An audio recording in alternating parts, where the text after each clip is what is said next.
আচ্ছা, কোনো একটা আর্টওয়ার্ক কি সত্যিই রিয়ালিস্টিক হওয়া খুব বেশি প্রয়োজন? হাই, আমি জনি রয়। আমি চারকোল ছবি আঁকি।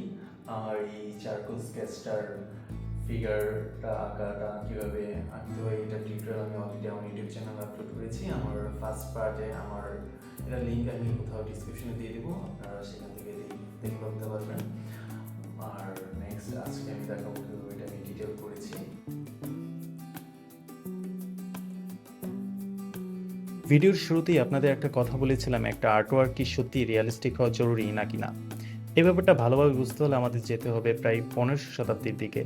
ধরুন তখনকার সময়ে আপনার খুব প্রিয় একজন মানুষ আছে, হয়তো আপনার কোনো প্রিয় বন্ধু বা গার্লফ্রেন্ড। এখন আপনি সেই প্রিয় মানুষটার একটা ছবি দেয়ালে টানিয়ে রাখতে চান, বা তাকে ইমপ্রেস করতে একটা ছবি উপহার দিতে চান। তখন তো আপনার কোনো ক্যামেরা ছিল না, তাই আপনি হয়তো একজন আর্টিস্টের কাছে যেতেন আর বলতেন, দেখো ভাই, এটা আমার খুব প্রিয় মানুষ, তার একটা ছবি তুমি এঁকে দাও। তখন কিন্তু এটা খুবই গুরুত্বপূর্ণ ছিল যে সেই আর্টিস্টের আঁকা ছবিটা কতটা রিয়ালিস্টিক হচ্ছে, কারণ আপনার কাছে তো কোনো ক্যামেরা নেই।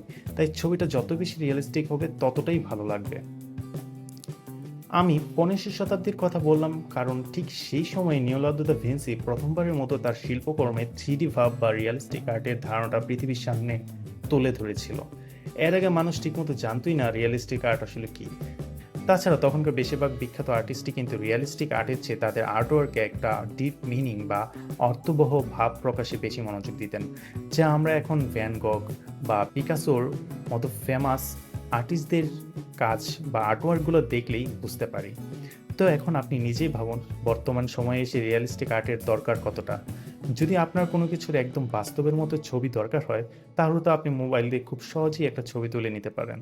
তারপর সেটা প্রিন্ট করে সুন্দর করে ফ্রেমে বাঁধিয়ে দেয়ালে টাঙিয়ে দিতে পারেন। তবে আমি বলবো রিয়ালিস্টিক আর্টের প্রয়োজন এখনো আছে, কিন্তু আজকের দিনে যেখানে মোবাইল ক্যামেরা দিয়ে এত সুন্দর ছবি তোলা যায়, সেখানে রিয়ালিস্টিক আর্টের চেয়ে বরং কোনো মিনিংফুল আর্টওয়ার্ক তৈরি করাটাই অনেক বেশি ইম্পর্ট্যান্ট।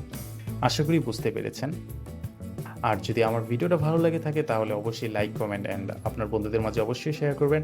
আর হ্যাঁ, অবশ্যই আমার এই আর্টওয়ার্কটা দেখে আপনাদের মনে কী স্টোরি ক্রিয়েট হয়েছে বা আপনাদের কী ফিল করেছেন আপনারা, সেটা আমাকে কমেন্টে অবশ্যই জানাবেন। আর হ্যাঁ, সাবস্ক্রাইব করতে অবশ্যই ভুলবেন না।